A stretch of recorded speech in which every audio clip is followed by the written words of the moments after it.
গল্প টিভি। আসসালামু আলাইকুম। এই ভাই, স্কুলের সামনে এত ছাত্রছাত্রী কেন? ওরা এখন এখানে কি করে? আন্দোলন তো শেষ ভাই। ওয়ালাইকুম আসসালাম। ছাত্রছাত্রীরা স্কুলের প্রধান শিক্ষকের জন্য আন্দোলন করতেছে। প্রধান শিক্ষক নাকি দুর্নীতি করেছে, তাই ছাত্রছাত্রীরা এই স্কুলের প্রধান শিক্ষকের পতন চায় ভাই। আলহামদুলিল্লাহ ভাই, দুর্নীতি মুক্ত বাংলাদেশ চাই আমরা।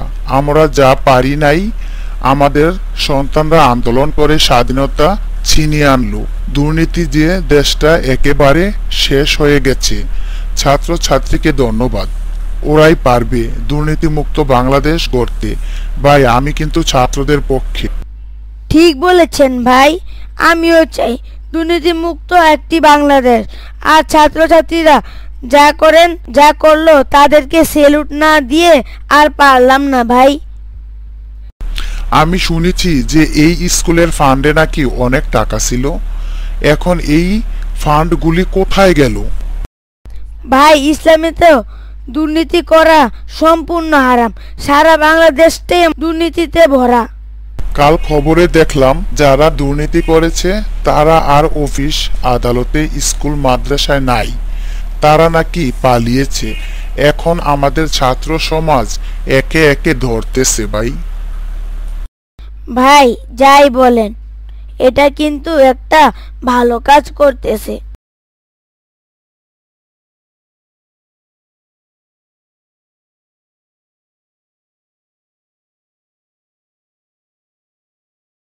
আসসালামু আলাইকুম। কোথায় গিয়েছিলে? এত সময় লাগলো? নামাজ পড়তে তো 5 ঘন্টা লাগে না? আলীর বাবা, বলো তো কোথায় গিয়েছিলে? ওয়ালাইকুম আসসালাম। আরে শুনো, স্কুলের প্রধান শিক্ষক নাকি দুর্নীতি করেছে, আর স্কুলের ছাত্রছাত্রীরা প্রধান শিক্ষকের পতন চেয়ে বিশাল মিছিল করতেছে, আর স্কুলের গেট ছাত্রছাত্রীরা বন্ধ করে রেখেছে। দুর্নীতির কারণ হলো লোভ লালসা। মানুষ লোভ লালসা থেকে দুর্নীতিতে লিপ্ত হয়, যা ইসলামে সম্পূর্ণ নিষিদ্ধ।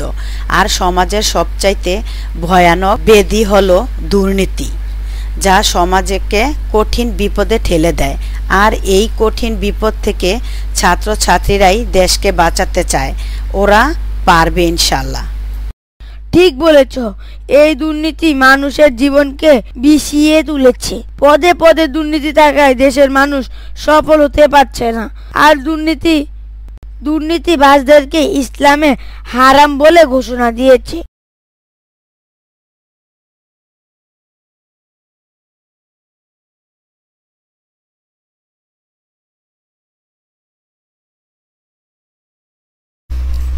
আসসালামু আলাইকুম ভাবি, কেমন আছেন? ভাবি, আমার বারান্দা থেকে দেখলাম একটা লোককে অনেকগুলি লোকে ঘিরে ধরেছে। কি যেন দুর্নীতিবাজ বলে চিল্লাচিল্লি করতেছে ভাবি। ওয়ালাইকুম সালাম। আলহামদুলিল্লাহ ভাবি, আল্লাহ ভালো রেখেছেন। ভাবি, দুর্নীতিবাজদের ছাত্রছাত্রীরা ধরতেছে। আর এখন যদি দেশটা ঠিক হয় ভাবি। ছাত্রছাত্রীরা তো ঠিক কাজ করতেছে, মাশাআল্লাহ। আর ইসলামের দৃষ্টিতে তো দুর্নীতি দমনে ইসলাম একটি সুন্দর ও দুর্নীতিমুক্ত সমাজ কায়েম করার উপায় অত্যাধিক গুরুত্ব প্রদান করেছে। ইসলাম সবাইকে দুর্নীতিমুক্ত থাকার নির্দেশ দিয়েছে ভাবি। কেউ দুর্নীতিগ্রস্ত হলে তার জন্য পার্থিব ও অপার্থিব শাস্তির বিধান দিয়েছে। শুধু আইন ও বিধান দিয়ে সর্বক্ষেত্রে দুর্নীতি দমন করা সম্ভব নয়। জি ভাবি, ইসলামে হালাল উপার্জনের প্রতি অধিক গুরুত্ব প্রদান করেছেন।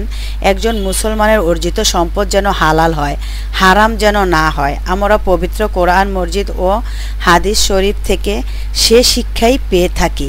আল্লাহ রাব্বুল আলামিন এরশাদ করেন, হে মানব সকল, জমিনের মধ্যে যা হালাল ও পবিত্র তা থেকে ভক্ষণ করো। ঘুষের প্রতি নিন্দা এবং তা আদান প্রদানকারীর উপর রাসূলুল্লাহ সাল্লাল্লাহু আলাইহি সাল্লাম অভিসম্মত করেছেন। হাদিসে এসেছে, হযরত আবু আব্দুল্লাহ ইবনে ওমর রাদিয়াল্লাহু তাআলা বর্ণনা করেছেন, রাসূলুল্লাহ সাল্লাল্লাহু আলাইহি সাল্লাম ঘুষদাত এবং গ্রহীতার উপর অভিসম্মত করেছেন। রাসূলুল্লাহ সাল্লাল্লাহু আলাইহি সাল্লাম আরও বলেছেন, ঘুষদাতা ঘুষ প্রদানকারী উভয়ে জাহান্নামে যাবে। ঠিক বলেছেন ভাবি। আজকাল মানুষেরা কেমন জানি হয়ে গেছে, দুর্নীতি করার সময় আল্লাহকেও ভুলে যায় ভাবি। দেখলেন না ভাবি কেমন হইতেছে দুনিয়াটা? ভাবি তাহলে আমি যাই, আসসালামু আলাইকুম। ওয়ালাইকুম সালাম। ভাবি আবার আসবেন। আচ্ছা ভাবি আমি আসব, আপনিও যাবেন। দেশটা কেমন এলোমেলো, কবে যে দেশটা ঠিক হবে। তবে আমার বিশ্বাস আমাদের এই বাংলাদেশটা একদিন অনেক উন্নত হবে ইনশাল্লাহ। ইনশাআল্লাহ, তোমার ডাক যেন আল্লাহ কবুল করেন।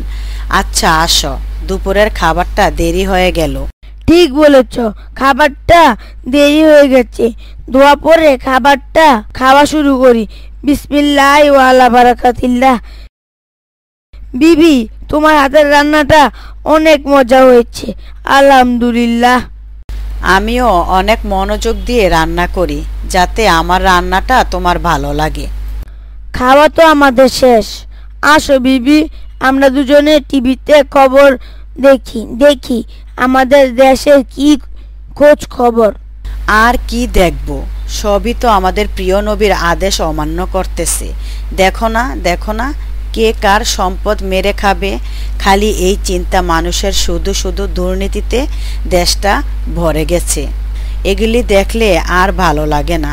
ইসলামে তো আছে, যারা দুর্নীতি করবে তারা সবাই জাহান্নামী, তারা কখনো জান্নাতে প্রবেশ করতে পারবে না। ঠিক বলেছ, যারা দুর্নীতি করে আল্লাহ তাদেরকে ছাড় দেয়, কিন্তু ছেড়ে দেন না। এই দুর্নীতিবাজরা এত সাহস কোথা থেকে পায়? এদের শাস্তি হওয়া উচিত, তা না হলে যে দেশটা দুর্নীতিতে ভরে যাবে। আমি চাই প্রতিটি মানুষ আল্লাহকে ভয় পাক আর আল্লাহর হুকুম মেনে চলুক, তা না হলে যে তারা সবাই জাহান্নামে যাবে। বিবি আল্লাহ যেন এই দুর্নীতিবাজদের হেদায়েত করেন, সবাই যেন ইসলামের পথে আসে আর ইসলামকে মেনে চলে। ইসলামে যা আছে আমরা সবাই যেন ইসলামের বাইরে না যাই বিবি। ইসলাম হলো আমাদের শান্তি, আর এই শান্তি যেন আমাদের প্রতিটি মুসলমানের অন্তরে থাকে।